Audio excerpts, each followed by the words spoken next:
In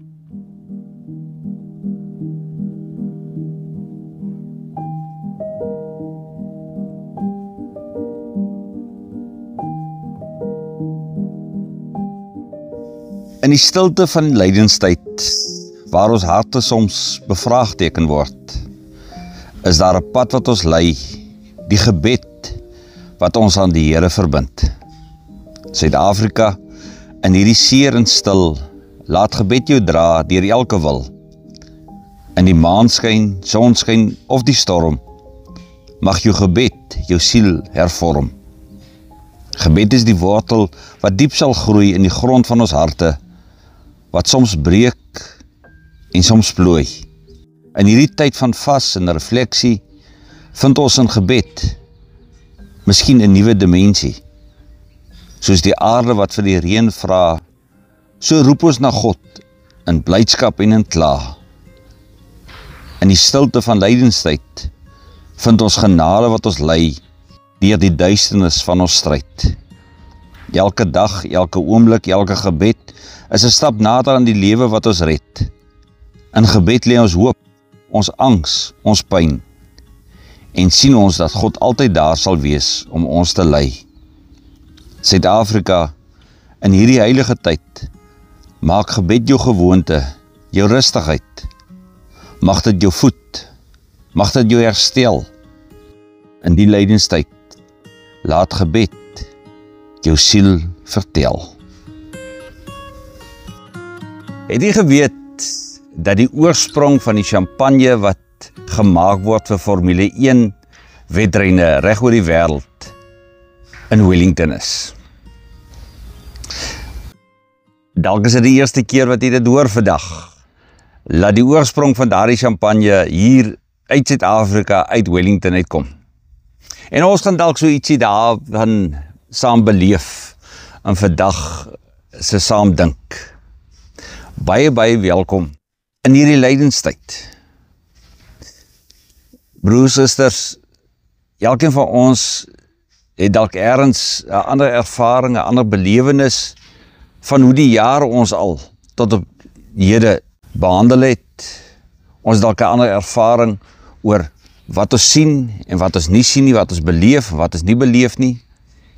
En dan word ons so 'n bietjie tot stilstand gebring met hierdie tyd van die kerklike jaar. Nou daar's 'n kalenderjaar en dan is daar ook 'n kerklike jaar of 'n Christelike jaar. Nou die Christelike jaar begin met Adventtyd. Adventtyd is die 4 Sondae voor Kersfees, dan het ons Kersfees, dan het ons Epifanie, die tyd na Kersfees, wat ons onthou van Jesus se menswording, en dan gaan ons in lydenstyd. Nou hierdie afgelope week het u dalk as Woensdag gevier, of jy gaan dit dalk die naweek vier, maar as Woensdag begin dan so min of meer 40 dae voor Paasnaweek. Ons is nou op pad Paasnaweek toe.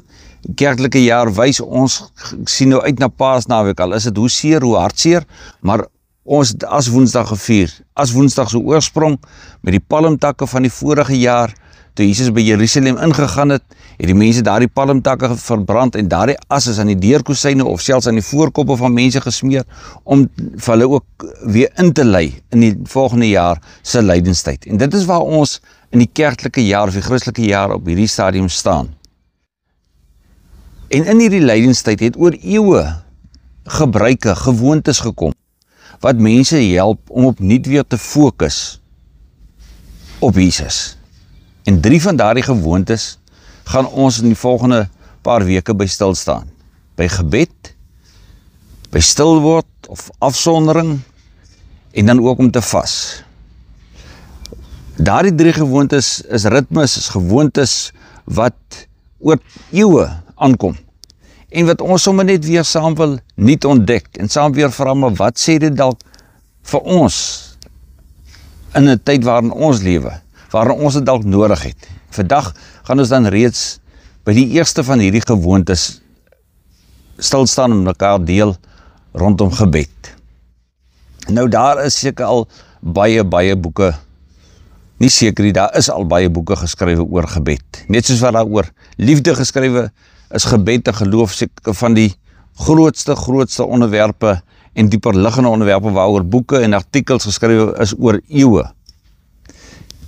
So wat kan ons nou by dit sê?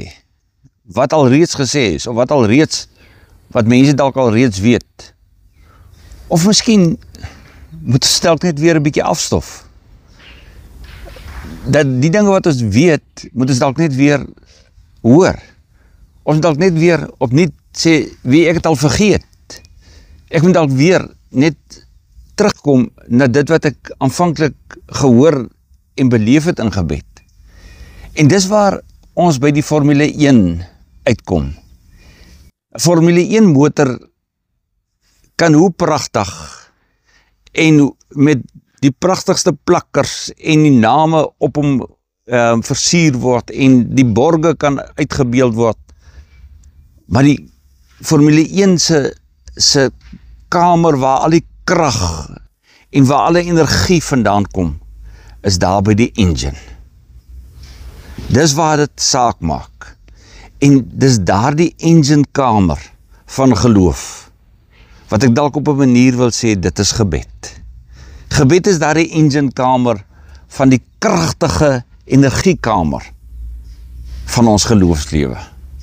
En wat ons dalk saam met die disippels ook vir Jesus vra, daar in die evangelies word so baie keer daarna verwys, maar ons gaan dit nou net verwys na Lukas 11. Die gedeelte in Lukas 11 waar die disippels ook sê, Here, ons weet, ons sien die kragtige dade wat U doen deur gebed. Ons beleef dit saam met U, ons sien wat U doen. En dit als gebeur deur gebed. Vertel vir ons meer, ons wil ook weet, ons wil graag hoor, hoe werk dit? Met wie moet ons in gesprek tree? Hoe sit hierdie dinge in mekaar? En dan vra hulle dit, Here, leer ons bid. Here, help vir ons, dat ons ook hierdie engine kamer van ons geloof kan ontdek. En soos ons aan die begin gesê het, hierdie engine kamer is dalk 'n veilige ruimte waar ek my hart kan uitstort. Waar ek dalk kan sê, ek kan nie meer nie. Waar ek dalk kan gaan kla, soos die psalmdigters baie keer gaan kla het, soos Job van ouds gaan kla het, wanneer hy gebid het. Dis dalk die veilige ruimte waar ek kan sê, Here, help, waar ek gaan vra. Dis dalk die plek waar ek gaan soek na antwoorde, waar ek gaan vra vir wysheid en vir leiding. Gebed is so omvattend. Of het klein of groot gebede is, die beeld van die enginekamer werk nog hier in my kop ook, en ek weet, baie van u kan ander pragtige beelde, en daar's baie mooi beelde wat 'n mens kan dink oor gebed. Vandag gebruik ons dit as die beeld waarmee ons werk. En dan vra die disippels vir hom, Here, leer ons bid. Hy begin nie om vir hulle te sê, julle moet nou nog iets byvoeg by julle dagprogram. Sit nou nog iets by. Julle moet nou nog by julle volprogramme moet julle nog iets bysit, en kom ek leer vir julle wat julle nog moet bysit. Hy leer vir hulle op 'n eenvoudige manier. Hy sê ook nie vir hulle, hier is vir julle 'n resep nie. Dit is die resep, julle moet hierdie resep volg nie. Hy gee vir hulle riglyne. Hy sê ook nie vir hulle, hoe hulle dit moet doen, of hulle moet sit of staan of lê, of waar hulle moet wees nie. Hy gee net vir hulle hierdie riglyne van gebed. Ek lees graag saam met u net die eerste paar verse van Lukas 11. Hier staan in Lukas 11 vers 1, Jesus was ergens op 'n plek besig om te bid. Toe hy klaar was, sê een van sy disippels vir hom, Here, leer ons bid, soos Johannes ook sy volgelinge geleer het. En hy sê vir hulle, wanneer julle bid, sê dan, Vader, laat u naam geheilig word, laat u koninkryk kom, gee ons elke dag ons daaglikse brood, en vergeef ons ons sondes, want ons vergewe ook elkeen wat teen ons oortree, en laat ons nie in versoeking kom nie. En dan gaan hierdie gedeelte verder, en dan brei Jesus verder uit, van die gemeenskaplikheid, wat gebed ook is. As jy na iemand toe gaan, as jy na 'n vriend toe gaan, 'n versoek gaan rig, en as die vriend vir jou iets kom vra om te eet of te drink, wat sal jy vir daardie persoon gee? Maar kan ek dalk net saam met u in die eie lewe inkyk? En stel vir u vir 'n oomblik voor, jy is of in 'n verhouding, 'n vriendskapsverhouding, of in 'n liefdesverhouding, of in 'n huwelik, of jy en jou kind, of man of vrou, of kollegas, of wat ook al, maar kry vir jou 'n prentjie van 'n goeie verhouding waarin jy nou is. Ek hoop dat u dalk ergens daarom in goeie verhoudinge is. Maar kry vir u daardie prentjie. Daardie verhouding word in stand gehou, daardie verhouding groei, omdat 'n mens moeite doen. Omdat jy tyd saam spandeer. Omdat jy uitvra, omdat jy luister. Ek kan my nie voorstel hoe 'n verhouding kan groei as ek maar net so nou en dan sê, hallo, totsiens, hoe gaan dit? Was dit goed by die werk? En dan gaan ek weer. Daar's geen diepte daarin, daar's nie iets wat groei nie, want dit is maar net iets wat maar net, ag, ons weet maar net van mekaar. En later is dit 'n geval van, ja, ons weet ons bestaan, maar ag, ons kan ook nie regtig sê ons is meer in 'n liefdesverhouding of 'n vriendskapsverhouding nie. Hoor jy wat Jesus vir die disippels eintlik hier probeer sê? Gebed is daardie diepe verhouding waarin jy kan met alles na hom toe gaan en hy ook met jou kan kom gesels. 'n Verhouding is 'n verhouding van na verskillende kante toe werk. Ek praat met jou, jy praat met my. Ek gesels met jou, jy gesels met my. Ek luister na jou, jy luister na my. Jesus probeer net vir sy disippels sê, praat met die Vader, en hy leer vir hulle die pragtige Onse Vader. Jy kan Matteus dit ook gaan lees, die ander evangelies wat ook skrywe, rondom die gebed wat Jesus vir hulle geleer het. Hy sê vir hulle, Vader, hier is ek is die kind, ek is 'n disipel, dalk het u nog nooit in die lewe gebid nie. Dalk bid u dieselfde gebed al vir die afgelope 20, 30 jaar. Dalk het jy 'n behoefte daaraan om te sê, weet jy, ek het net 'n behoefte dat ek ook iets anders in my gebedslewe ervaar, want ek bid maar dieselfde gebed in dieselfde rympie oor en oor elke dag. En dis waarna toe Jesus vir ons uitnooi in hierdie lydenstyd om te sê, dis dalk 'n tyd wat jy kan herontdek die rol van gebed en om daardie gewoonte in te oefen. Dis nie om iets te behaal nie, dis nie om iets te bereik nie. Jesus probeer nie vir hulle sê, hoe langer jy bid, hoe beter gaan jy word. Of hy probeer nie vir hulle sê, hoorie, as jy hierdie woorde gebruik, dan gaan jy al hoe beter en al hoe beter, dan gaan jy begin 'n toekennings kry nie. Dis glad nie wat Jesus vir hulle probeer sê nie. Hy sê vir hulle, ek wil hê julle moet in 'n verhouding staan en julle moet groei. En hierdie groei is om in so 'n verhouding te groei dat jy beter my hart leer ken en ek leer ken jou hart. Ek hoor jou behoeftes, ek hoor jou weeklaag, ek hoor jou hartseer, ek hoor jou pyn. Ek hoor jou drome, ek hoor jou blydskap, ek hoor jou dankbaarheid, dit wat jy mee geseën word, maar jy hoor ook my hart wanneer ek vir jou sê. Ek onthou as kind hoe ons baie keer by my oupa hulle gekuier het. En dan het ek verskillende tye van die dag daar by hom aangekom en ek het later in die voorreg ook gehad om die bank wat hy by gekniel het te kry, te erf. En dalk van jy kan dit nog onthou, verduidelik maar vir die kinders wat 'n klapperaar matras is. En op die bank was so 'n klapperaar matras, nie 'n sagte spons matras nie, maar en dan hierdie matras het 2 sulke gate ingehaat. Want dit was my oupa se plek waar hy gekniel het en dan het sy elmboog daar gedruk oor jare lank. En daar het hy vir die gemeente gebid, hy het vir familie gebid, hy het vir ons kleinkinders gebid, hy het vir almal gebid. Partykeer het in die oggend, partykeer het ek hom in die middag daar gesien, partykeer in die aand. Daar was nie 'n vaste tyd nie, maar wat ek onthou is, hy het tyd gemaak om met God te gaan bid. En vir hom het dit gewerk dat hy gekniel het. Ek weet as kinders het ons ook gekniel altyd. Daar's nou nog mense wat, en daar's nie 'n reg en 'n verkeerd of jy nou sit of staan of kniel nie. Dis nie wat Jesus ook hier probeer sê nie.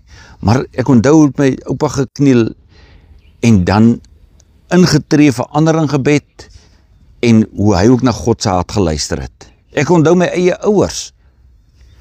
Hulle soggens het hulle nie uit die huis uit gaan werk. Hulle het saam eers gaan op die bedserand sit en daar het hulle saam Bybel gelees en het hulle saam gebid. As ons gaan sit het by die etenstafel, is daar gebid. As ons ergens heen gery het, dan is daar eers gebid en gevra dat die Here ons sal beskerm. As ons daar aangekom het, is daar dankie gesê, dat ons wel dankie dat die Here ons bewaar het. Gebed is daardie deel, en jy kan baie inkleer ook wat dit dan betref, maar daardie deel van jou dag tot dag bestaan, wat jy sê, ek kan nie sonder dit nie. 'n Motor kan nie ry sonder die engine nie. Daardie Formule 1 motor kan nie ry sonder die kragtige engine nie. Ja, daar's natuurlik sulke vinnige pitstops wat maak dat jy so vinnig kom stop, maar dan is daar 'n groep mense wat vinnig, hulle weet elkeen wat hulle moet doen en hoe die wiele geruil moet word en die brandstof gevul moet word en dan gaan dit weer aan. Dit moet so vinnig as moontlik plaasvind sodat dit so effektief kan wees. Maar voor die tyd en na die tyd vind daar soveel verstellings plaas aan hierdie Formule 1, daar vind soveel beplanning en ontwikkelings plaas, die ingenieurs, ag noem dit op, wat soveel beplan aan hierdie motor. Broer en suster, ek weet nie waar jy in die gebedslewe is, maar lydenstyd wil vir ons uitnooi om weer met God te praat, aan daardie verhouding te werk, en dit wat ons dalk al vergeet het, om 'n deel te maak.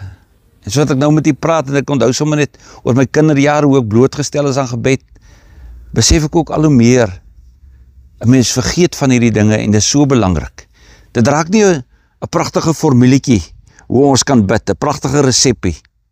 Nee, dit is 'n alledaagse lewe, waarin ek en jy bid.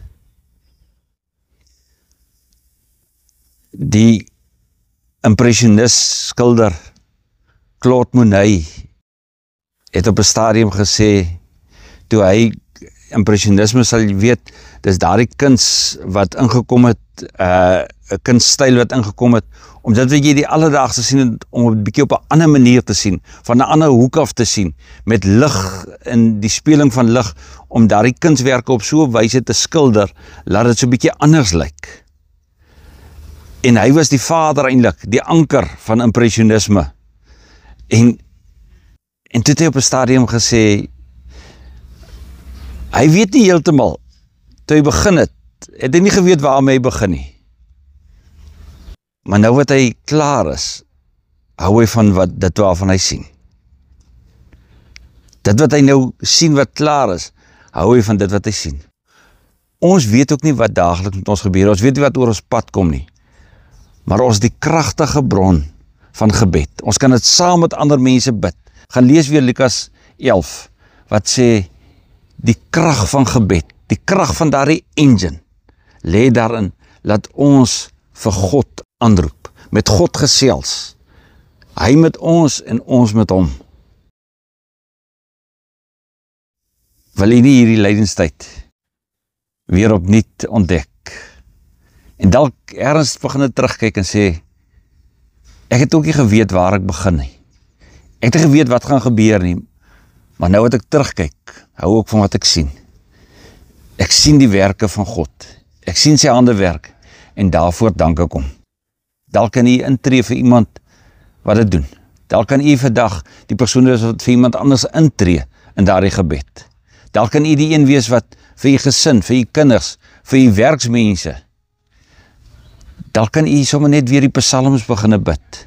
Dalk kan jy deur daardie Gideons Bybel wat jy ergens op skool gekry het of ergens in 'n hotelkamer gekry het, sommer net weer oopmaak en bly kyk voor in daardie Gideons Bybel, so pragtige opsomming altyd van verskillende fases, seisoene van jou lewe en die psalms wat vir jou help, wat dalk met angs of depressie of met siekte of benoudheid te doen het, of dalk met vreugde of met dankbaarheid. Dan is daar so mooi opsomming daarvan om dit te kan gaan lees. Dalk kan jy sommer net weer die gebede begin neerskrywe. Dalk kan jy sommer net weer met iemand begin gesels oor hoe hulle gebedslewe ervaar. Dalk kan jy die liedboek van die kerk vat en sommer net weer 'n paar van daardie liedere kyk wat geskryf is, die pragtige liedere, en dit beginne bid, om te sê, dit verwoord dalk iets. Dalk is daar musiek waarna jy luister, wat verwoord, wat gebed eintlik vir u wil beteken, of u dit wil hoor in gebedstyd. Daar is so baie maniere hoe ons gebed kan ervaar. Daar is nie net een Formule 1 motor, wat daar die 44 of 44 tot 78 rond is ry nie. Daar is 'n klomp. Die verskil is, hulle ry om te wen en te kyk wie is die wenner. Ons ry saam om die lewe te verryk, om God se wil te leef. Here, leer ons bid en laat ons u wil leer. Kom ons bid saam. Here, dis wat ons van u wil vra. Leer ons weer om te bid. En daar waar ons dinge moet afstof, help vir ons. Ons het u nodig. Dankie dat u na ons luister en dankie vir die bogelooflike voorreg dat ons elke dag, oral waar ons gaan, 'n kosbare afspraak met u het. Ons sien uit daarna om hierdie gewoonte weer op te skerp. Amen. Gebed, stilword, afsondering en om te vas. Daardie gewoontes van lydenstyd gaan saam met ons op reis. En dalk ontdek jy weer iets nuuts. Mag die Here u werklik lei met sy wysheid in hierdie lydenstyd. Amen.